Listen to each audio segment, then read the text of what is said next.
नमस्कार दोस्तों, brother, first of all I would like to say you thanks that you are subscribing my channel as well as giving the positive response to all of my videos. And as I was expecting that the same expectations are fulfilled. तो let us come on that today's topic.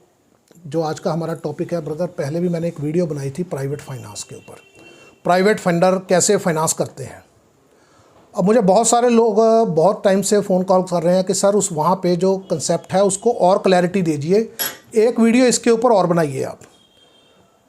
तो आज का जो video है वो इसी topic के ऊपर है। इसकी थोड़ी सी मैं और इसको एलेबोरेट करूँगा कि कुछ लोगों के दिल में मिसकंसेप्शन है कि प्राइवेट लेंडर्स हैं वो बदमाशी करते हैं या वो किसी और तरीके से पैसा निकलवाते हैं। उनके जो सोर्सेज हैं वो थोड़े से आउट ऑफ ट्रैक सोर्सेज होते हैं पैसे रिकवरी करने के लिए। ब्रदर, मैं आपको एक चीज़ क्लियर करता हूं कि आप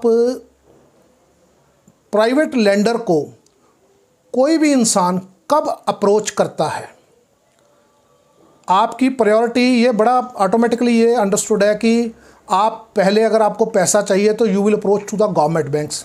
गवर्नमेंट बैंक्स के ऊपर पैनल के ऊपर आप एलिजिबल नहीं हो तो फिर आप अप्रोच करते हो प्राइवेट सेक्टर बैंक्स को, जिसको कि आप कभी फॉरेन बैंक भी कहते हो। तो उसके पैनल के ऊपर भी आप एलिजिबल नहीं हो तो आपके पास में तीसरी ऑप्शन आती है non banking finance companies NBFCs, फिर उसको आप अप्रोच करते हो। आप उसके पैनल के ऊपर भी एलिजिबल नहीं हो तो फिर चौथी आपके पास में जो ऑप्शन आती है, जो कि एक लास्ट ऑप्शन है, वो है प्राइवेट फंडर्स को अप्रोच करना।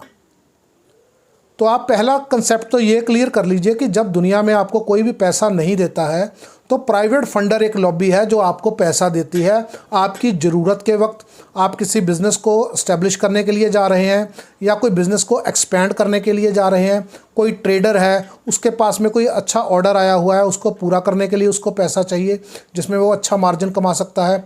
कोई ट्रेडर है, कोई किसी को स्टॉक परचेज़ करने के लिए पैसा चाहिए जो कि वो आगे उसका मार्जिन के ऊपर बिकता है, या किसी के घर में कोई शादी है या कोई अपनी पर्सनल नीड्स है। तो इन सारी ज़रूरतों को पूरा करने के लिए ये बैंक, प्राइवेट बैंक्स, NBFCs हाथ खड़े करती हैं तो आप अप्रोच करते हैं प्राइवेट लेंडर्स को। आपको ये बैंक्स क्यों आपको डिनाई करते हैं? क्यों? या तो आप एलिजिबिलिटी क्राइटेरिया के अंदर नहीं आते, या आपके फाइनेंशियल स्ट्रॉन्ग्स नहीं हैं, या आप पुराने डिफ़ॉल्टर हैं, आपका सिबिल डाउन है। इसलिए प्राइवेट लेंडर आपको पैसा देते हैं और ये बैंक्स और NBFCs आपको पैसा नहीं देते हैं। तो ये एक बात को आप समझ लीजिए कि प्राइवेट लेंडर आपके जो आपकी प्रॉब्लम्स है, जो आपकी मजबूरी है, उसमें आपको पहले तो उसमें आपको आपकी ज़रूरत के वक्त में वो पैसा आपको देते हैं जब दूसरे आपको मना करते हैं। अब आता हूं ब्रदर इस मिसकंसेप्शन को क्लियर करने के लिए, क्लैरिटी देने के ऊपर में, कि बहुत सारे लोगों की ये धारणा है कि प्राइवेट लेंडर से जब हम पैसा लेते हैं तो रिकवरी के वक्त वो गुंडाराज करते हैं या कोई दिस दैट तरीके से किसी भी जो डिसेंट तरीका नहीं है वो अपना पैसा क्लियर करते हैं, पैसा रिकवर करते हैं। ब्रदर, आप एक बात को, मेरे को ये चीज़ समझ में नहीं आती कि प्राइवेट लेंडर्स को, मैं बेशक हम भी उसी लॉबी में आते हैं, प्राइवेट लेंडर्स को क्यों आपकी जो धारणा है ये इस तरीके की क्यों बनती है, जो बोरोअर्स हैं, कि भाई प्राइवेट लेंडर रिकवरी करने के लिए बदमाशी करेगा। आपकी धारणा ये क्यों नहीं बनती कि जब मैं प्राइवेट लेंडर से पैसा ले रहा हूं तो मुझे वक्त पे पैसा वापस भी करना है। आप कोई भी इंसान ये क्यों हक समझता है कि मैंने पैसा ले लिया, अब जैसा मेरा मन चाहेगा मैं उस तरीके से पैसा वापस करूंगा। If the banks and NBFCs are having the norms of recovery, तो प्राइवेट लेंडर के भी नॉर्म्स होते हैं, उनका भी अपना रिकवरी का एक सिस्टम होता है। आपको पहली बात ये सोच समझ के पैसा लेना चाहिए कि मैं अगर पैसा किसी से ले रहा हूं, वो प्राइवेट लेंडर हो, फाइनेंस कंपनी हो, बैंक्स हो, या किधर से भी आप पैसा ले रहे हो, या किसी रिश्तेदार से ले रहे हो, किसी दोस्त से ले रहे हो, कि मुझे उसका पैसा वक्त के ऊपर वापस करना है। अगर आपको लगता है कि आप वक्त के ऊपर पैसा वापस नहीं कर सकते तो मेरी ये सोच है कि आपको पैसा नहीं लेना चाहिए, हालात जैसे मर्जी हो।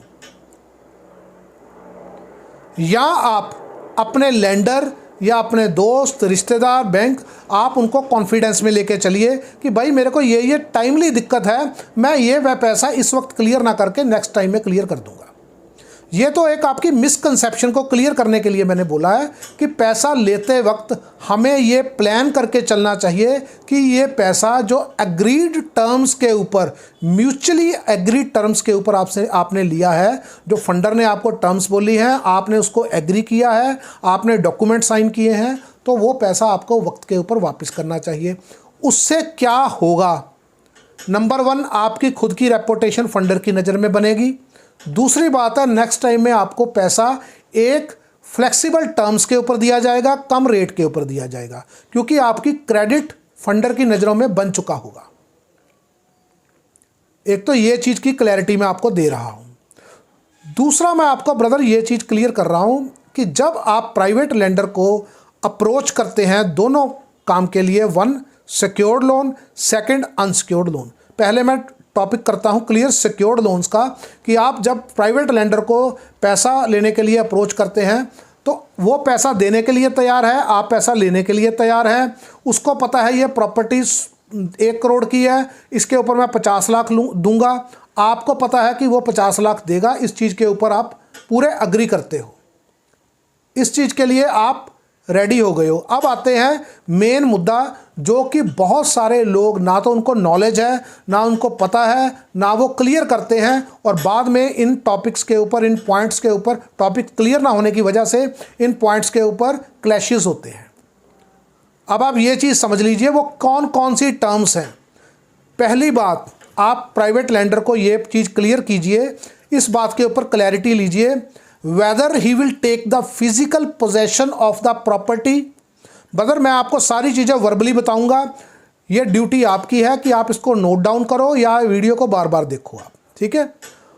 आप प्राइवेट फंडर से ये चीज़ क्लैरिटी लोगे, इस चीज़ के ऊपर क्लैरिटी लोगे कि भाई वो मेरी प्रॉपर्टी का पूरा कब्जा लेगा या वो पार्ट ऑफ प्रॉपर्टी के ऊपर फिजिकल पोजेशन लेगा, यानी कि वो मेरी पूरी प्रॉपर्टी के ऊपर कब्जा कर लेगा अपनी, या किसी एक रूम का या किसी एक पार्ट का प्रॉपर्टी के अपने कंफर्ट के हिसाब से वो कब्जा लेगा, ताला चाबी मारेगा या क्या, वो बाद की बात है, वो कब्जा लेगा।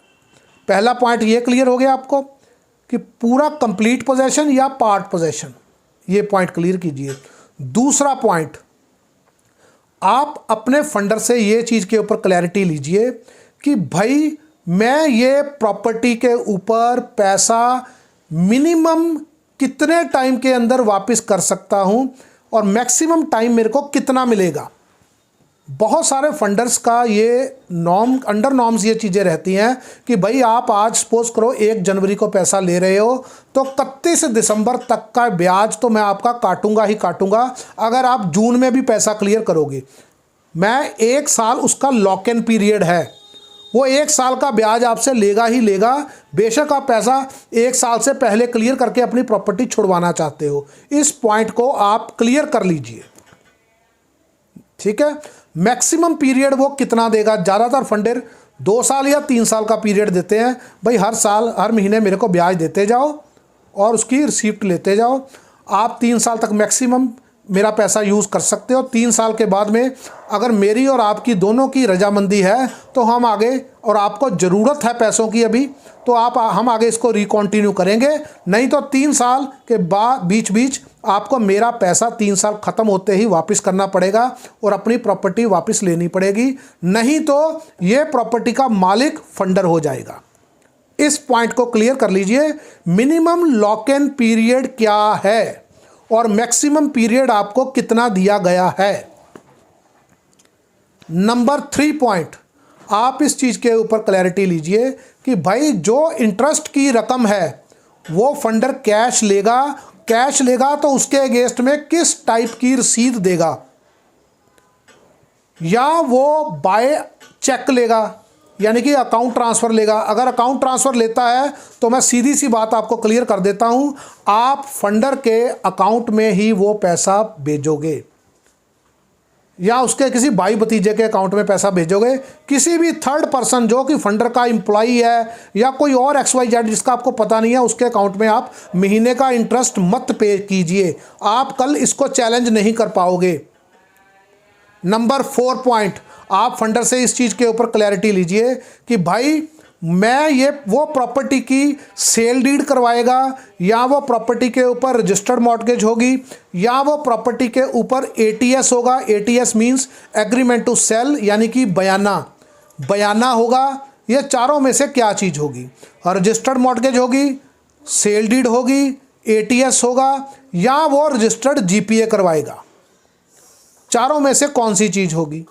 नेक्स्ट पॉइंट, उसके बाद में आता है कि जो सपोज करो फंडर कहता है कि मैं टाइटल को ट्रांसफ़र करवाऊंगा आपके नाम से अपने नाम के ऊपर, तो आप इस चीज़ को क्लियर कर लीजिए कि इस प्रॉपर्टी को ट्रांसफ़र करवाने के लिए जो स्टैम्प ड्यूटी और रजिस्ट्रेशन चार्जेस लगेंगे उसको कौन बियर करेगा। आइडियल टर्म्स हैं, जो आइडियल फंडर लॉबी में जो टर्म्स चलती हैं वो चलती हैं कि फंडर और बोरोवर 50-50 उसको बियर करते हैं, और अगर बोरोवर के पास पैसा रजिस्ट्री करवाने के लिए ऑन स्पॉट नहीं है, यानी कि एडवांस में नहीं है, तो फंडर अपनी तरफ से उसका पैसा खर्च करके जब उसको पैसा देगा, फंड देगा, तो वो उसके 50% का हिस्सा काट लेगा। नेक्स्ट पॉइंट, कभी कभी फंडर्स ये कहते हैं कि भाई one time lender one time borrower होगा, यानी कि जो रजिस्ट्री का खर्चा है एक तरफ एक बार में बोरोवर बियर करेगा, फिर लेंडर बियर करेगा। अगर बोरोवर कहे या आप कंफर्ट में हैं कि वो पहली रजिस्ट्री, यानी कि जब आपने फंडर के नाम के ऊपर रजिस्ट्री करनी है, तो वो पैसा जो रजिस्ट्री का पूरा खर्चा है वो बोरोवर बियर करेगा, तो आप ये रिटर्न में लीजिए कि पहली रजिस्ट्री का खर्चा मेरी तरफ से बियर किया जा रहा है। जब मैं फंडर का पैसा वापस करके रजिस्ट्री अपने नाम के ऊपर ट्रांसफ़र करवाऊंगा तो इसका खर्चा फंडर की तरफ से फंडर बाउंड होगा इसको बियर करने के लिए। ये टर्म आप बकायदा अलग से कोई भी MOU साइन करते हैं फंडर के साथ में, तो इस टर्म को बकायदा मेंशन कीजिए, इसके ऊपर क्लैरिटी लीजिए। नेक्स्ट पॉइंट, अगर फंडर आपकी प्रॉपर्टी, ब्रदर ये बहुत मोस्ट इंपॉर्टेंट पॉइंट है, मैं आपको इसके ऊपर बहुत ध्यान से इस पॉइंट को सुनना। बहुत सारे लोग प्राइवेट फंडर को अप्रोच करते हैं और खता खाते हैं, तो ये 2 पॉइंट मैं अभी बताने जा रहा हूं, इसके ऊपर पूरी तरह से आप अपने दिमाग में बिठा लेना। नंबर 1 पॉइंट है उनमें से कि अगर फंडर आपकी प्रॉपर्टी के ऊपर फिजिकल पोजेशन लेता है तो उस केस में क्या फंडर उस प्रॉपर्टी को यूटिलाइज करेगा, कहीं अपना कोई किराएदार उसके ऊपर रखेगा या वो प्रॉपर्टी को ताला लगाएगा। ये पॉइंट नंबर, इसके साथ ही कनेक्टेड पॉइंट सब पॉइंट्स में आ रहे हैं कि अगर कोई वो किराएदार बिठाता है या कुछ भी बिठाता है तो उसका रेंट एग्रीमेंट वो रजिस्टर्ड करवाएगा। कई बार फंडर ने कोई बंदा किराएदार बिठा दिया और रेंट एग्रीमेंट करवाया नहीं उससे, कल को फंडर आपको प्रॉपर्टी देने को तैयार है लेकिन जो प्रॉपर्टी के अंदर बैठा हुआ वो कब्जा छोड़ने को तैयार नहीं है, जो किराएदार है।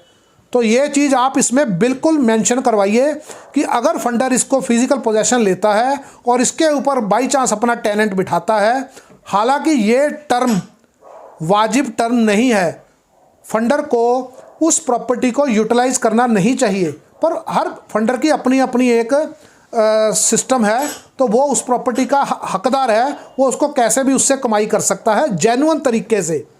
आप उसमें ये मेंशन करवाइए कि अगर फंडर ने कब्जा लेना है तो वो उस प्रॉपर्टी को वो कहता है कि मैं इसके ऊपर अपना कोई ना कोई बंदा बिठाऊंगा, तो जो भी बंदा बिठाएगा उसके साथ में फंडर का रजिस्टर्ड रेंट एग्रीमेंट होगा, जिसकी एक कॉपी जो प्रीवियस ओनर है, जो अभी पैसा बोरोवर ले रहा है, उसको दे दी जाएगी। कल को पोजेशन के ऊपर क्लैश नहीं होना चाहिए। लोग इस पॉइंट को ना समझते हैं और मार खाते हैं बाद में फिर। नेक्स्ट पॉइंट, ध्यान से सुनिएगा, एक एक पॉइंट 1-1 करोड़ का पॉइंट है कि फंडर, जब फंडर के नाम के ऊपर इसकी सेल डीड बन जाएगी तो फंडर इसके इस प्रॉपर्टी के ऊपर जो इलेक्ट्रिसिटी का मीटर लगा हुआ है, क्या वो अपने नाम के ऊपर करवाएगा?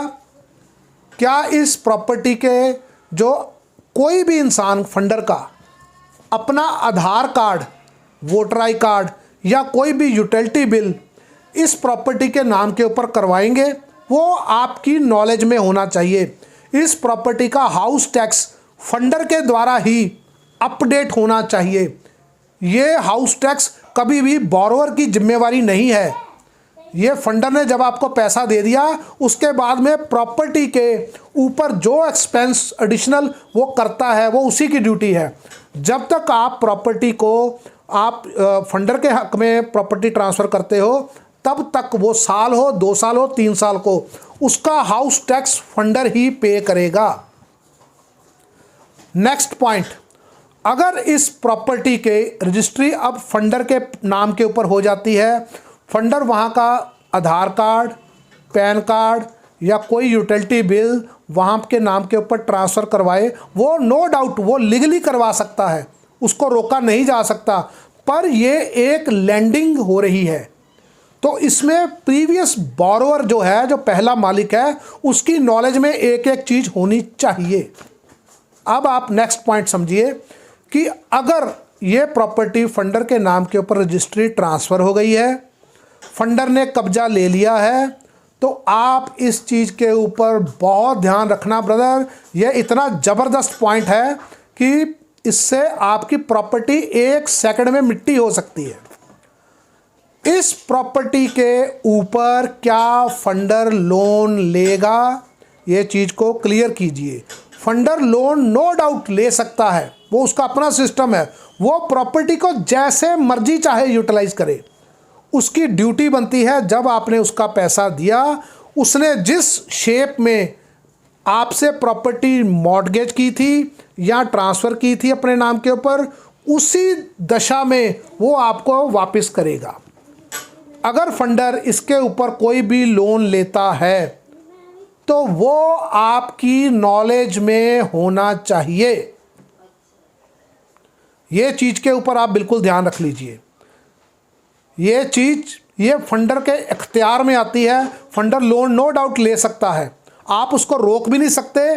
वो उसका दायित्व है कि जब आप उसको पैसा वापस करोगे, तो वो आपकी प्रॉपर्टी को वापस करेगा। वो आपको कहता है कि भाई मेरे को 6 महीने का नोटिस पीरियड चाहिए, तो आप उसको 6 महीने पहले नोटिस दोगे कि भाई मैं 6 महीने के अंदर अंदर ये पैसा आपको वापस करने जा रहा हूँ। और फंडर ने अगर उसके ऊपर कोई फंडिंग उठाई हुई है, कोई बैंक से लोन लिया हुआ है, तो वो 6 महीने का वक्त उसके पास होता है। वो वहाँ से अपना पैसा वापस करके एनओसी लेके आपको देगा और आपकी प्रॉपर्टी का क्लियर टाइटल आपको ट्रांसफ़र किया जाएगा। ये चीज़ें बोरोवर की नॉलेज में होनी चाहिए। ये अमूमन यहाँ पे बहुत सारी गलत फहमियाँ क्रिएट होती हैं। अब एक और पॉइंट आपको क्लियर करता हूँ ब्रदर। अगर फंडर कहता है कि भाई मैं कब्जा नहीं ले रहा हूँ, मैं खाली रजिस्ट्री को ट्रांसफ़र करवा रहा हूँ अपने नाम के ऊपर, आपकी फैमिली रहती है, आपकी फैमिली रह सकती है वहाँ पे, मैं खाली कब्जा आपको दे रहा हूँ, प्रॉपर्टी के पेपर मेरे नाम के ऊपर ट्रांसफ़र हो गए हैं, तो उस केस में फंडर को ये चाहिए, ये फंडर्स के लिए है, वो फंडर को ये चाहिए कि वो जो प्रीवियस ओनर है, अगर वो सेम प्रीवियस ओनर अपनी प्रॉपर्टी में अपनी स्टे को कंटिन्यू करता है, तो उसके नाम का रजिस्टर्ड रेंट एग्रीमेंट बनाया जाएगा। वहाँ के कोई भी एक आधार कार्ड फंडर की तरफ से अपने आधार कार्ड उस एड्रेस का बना लिया जाए, इससे फंडर सेफ होता है। नेक्स्ट पॉइंट फंडर को सेव करने के लिए कि आप अगर सेम जो प्रीवियस ओनर है उसकी स्टे को कॉन्टिन्यूटी की परमिशन देते हो, तो आप क्या कीजिए, आप उस प्रॉपर्टी के अंदर if you are not going to take the physical possession of property, तो आप उसमें क्या कर सकते हैं, आप किसी भी एक रूम का फिजिकल पोजेशन ना लेते हुए भी एक कमरे का वहाँ पे लॉक लगा के एक आदमी अपना खड़ा करके वहाँ पे कि ऊपर मेंशन करवा के कि ये जो वर्बली आप उसकी स्टेटमेंट को, वर्बल स्टेटमेंट को लो और एक वीडियो बनाओ ऑनर के द्वारा कि इस पार्ट का जो कब्जा है, ये जो फंडर है, जो मालिक है इस प्रॉपर्टी का, उनके पास में ही है और वो कभी भी आ जा सकते हैं। उसमें क्या होगा कि अगर कल को रिकवरी नहीं होती है या कोई बैड डेट्स होता है, तो उस केस में आप उस प्रॉपर्टी में एंटर होने के लिए राइट्स रखते हो कि भाई ये तो प्रीवियस ओनर ने पहले से ही वर्बली बता के रखा हुआ कि ये एक्स पार्ट मेरे कब्जे में है, मैं कभी भी आ जा सकता हूँ। तो जब आपकी एंट्री वहाँ पे फ्रीक्वेंट होगी, तो वो कब्जे वाले, जिसने प्रीवियस ओनर है, जिसके पास में कब्जा है, अगर वो आपका पैसा नहीं दे रहा तो उसकी वैल्यू नीचे आएगी, वो ज़्यादा मजबूती के साथ में कब्जा नहीं कर पाएगा, क्योंकि फंडर की एंट्री फ्रीक्वेंट होगी। उसको कानून या पुलिस रोक नहीं सकते, क्योंकि ये पहले से ही मेंशन किया गया है और ये कल को चैलेंज नहीं हो सकता, क्योंकि प्रीवियस ओनर जो अभी स्टे को कंटिन्यू कर रहा है, उसकी एक वर्बल स्टेटमेंट वीडियो में आपके पास पड़ी है कि वो खुद अपनी मर्जी से ये चीज़ कह रहा है कि भाई जो ऑनर है उसका इस पार्ट के ऊपर कब्जा है और ये ताला लगा है, इसके ऊपर वो कभी भी आ जा सकता है, हम उसको नहीं रोक सकते। तो उम्मीद करता हूं कि आपको बहुत सारी चीज़ें इस वीडियो में क्लियर हो गई होंगी। अगर आप फिर भी चाहते हैं कि प्राइवेट लैंडिंग के ऊपर मैं और एक्सप्लोर करूंगा, आपको कुछ पॉइंट्स आपकी नॉलेज में आ रहे हों, आपके दिमाग में आ रहे हों, उसके ऊपर आप क्लैरिटी चाहते हो, तो मैं वो आपको सारे पॉइंट्स क्लियर करूंगा। आप प्राइवेट लैंडर्स को अप्रोच करो, नो इशू। आप एजेंट्स के भरोसे में कभी भी एग्रीमेंट साइन मत कीजिए, unless and until you are not sitting in front of the real funder. आप कोई भी डॉक्यूमेंट साइन मत कीजिए। आप अपने ओरिजिनल प्रॉपर्टी के डॉक्यूमेंट्स कभी भी एजेंट्स को मत दीजिए। जब तक आपको ये चीज़ का पता ना हो, आप अपने ओरिजिनल डॉक्यूमेंट्स कभी भी आप दिखा सकते हो, क्योंकि कोई इंसान आपका अगर काम करवा रहा है तो वो अपनी तसल्ली बिल्कुल करेगा कि भाई आपके पास में ओरिजिनल पेपर पड़े हैं या नहीं पड़े, कहीं आपने बैंक में रख रखे हो और मैं एफर्ट्स करता रहूं, फंडर लगाता रहूं और आपके पास में ओरिजिनल पेपर ही ना हो। तो ये चीज़ आप जो फॉर्मेलिटीज़ है वो पूरी करेगा, लेकिन आप ओरिजिनल पेपर किसी को भी हैंड ओवर नहीं मत कीजिए। ओरिजिनल पेपर्स आपका हैंड ओवर करने का सिर्फ जो जेन्युइन फंडर होगा, आपकी तसल्ली होती है जब उसने स्टैम्प पेपर परचेज करने हैं, जिस दिन रजिस्ट्रार ने टाइम दिया हुआ है, वो एक दिन पहले अपनी कस्टडी में लेगा आपके ओरिजिनल डॉक्यूमेंट्स, जिसको कि आप पूरी तसल्ली करके रिटर्न में ले सकते हैं कि ओरिजिनल डॉक्यूमेंट्स में ये चीज़ें मैंने फंडर को हैंड ओवर की है, ओरिजिनल सेल डीड की है, कंप्लीट चेन की है, ये पेपर मैंने फंडर को हैंड ओवर किया है कि कल हमारी रजिस्ट्री है और ये एक स्टैम्प ड्यूटी परचेज करने के लिए उसके वो हैंड ओवर कर दिए गए हैं। और कोशिश कीजिए कि उस टाइम में एक वीडियो बनाइए जिसमें कि आप फंडर को अपनी मर्जी से पेपर ओरिजिनल हैंड ओवर कर रहे हों। ब्रदर, ये एक प्रूफ होते हैं जो कल को कोई भी पार्टी, बेशक वो फंडर हो, बेशक वो बोरोअर हो, कोई भी पार्टी किसी के साथ में अनवांटेड टर्म्स के ऊपर ना जाए, कोई क्लैशेस क्रिएट ना हो। मेरा मकसद सिर्फ इतना होता है कि आपको पूरी फंडिंग लाइन की दुनियादारी क्या है, इसकी टर्म्स क्या है, इसमें क्लैश क्या पड़ते हैं, उसके सोल्यूशन क्या है, आपको क्या क्या सावधानियां लेनी चाहिए, इनके ऊपर आपको इतनी क्लैरिटी देना कि आप फंडिंग लेते वक्त पूरे निश्चिंत हों। कोई भी फंडर, अबे आगे बहुत सारे इसमें पॉइंट्स हैं। अगर आपके मेरे पास में कमेंट्स आएंगे कि सर इसके ऊपर मुझे क्लैरिटी और चाहिए और इस फंडिंग लाइन के ऊपर, फंडिंग के इस टॉपिक के ऊपर मेरे को क्लैरिटी दीजिए, मेरे को कौन कौन से डॉक्यूमेंट साइन होते हैं, उनके मैटर क्या होते हैं, मैं आपको जहाँ तक हो सकता है मैं पूरी क्लैरिटी दूंगा। कभी भी आप मार मत खाइए। अगर आप अपना हक समझते हैं कि प्रॉपर्टी को वापस लेना है मेरे को फंडर से, तो आप अपनी जिम्मेवारी भी समझिए कि आपने फंडर को वक्त के ऊपर रिटर्न, उसकी वो बेशक इंटरेस्ट ले रहा हो या ईएमआई बनाई हो, आप वक्त के ऊपर जो वक्त मुकर्रर किया गया है, जो वक्त बताया गया है, आप उसके ऊपर आप पैसा वापस कीजिए। और किसी दिन अगर आप पैसा वापस नहीं कर सकते हैं, तो किसी महीने नहीं कर सकते हैं, तो उसको कॉन्फिडेंस में लीजिए। अपना ट्रैक गलत मत बनाइए, क्योंकि धारणा जब किसी इंसान के बारे में गलत बनती है तो उस धारणा को सही धारणा में कन्वर्ट होने में फिर बहुत वक्त लगता है। इसीलिए इंग्लिश की प्रवर्ब मशहूर है कि first impression is the last impression. आपकी 10-12 किस्तें टाइम के ऊपर जाती हैं, उसके बाद एक आध किस्त आगे पीछे होती है, तो कोई भी इंसान आपके साथ में कोऑपरेट करेगा। लेकिन पहली किस्त ही टूटती है, आप बेशक कितने भी सच्चे हों, आपका इंप्रेशन गलत हो गया तो वो फिर हाई अलर्ट के ऊपर आपके साथ में चलेगा, जो कि आपके लिए नुकसानदायक हो सकता है। ठीक है ब्रदर, आज के लिए बस इतना ही। कोई भी आपको सुजेशन चाहिए, कोई भी कुछ भी आपको किसी भी चीज़ के ऊपर क्लैरिटी चाहिए, फंडिंग लाइन, बैंकिंग लाइन या किसी भी और इस तरीके के टेक्निकल मैटर के ऊपर, आप मुझे कमेंट कर सकते हैं। ठीक है, आज के लिए इतना ही। अब मुझे इजाज़त दीजिए। आपका दिन शुभ हो। नमस्कार।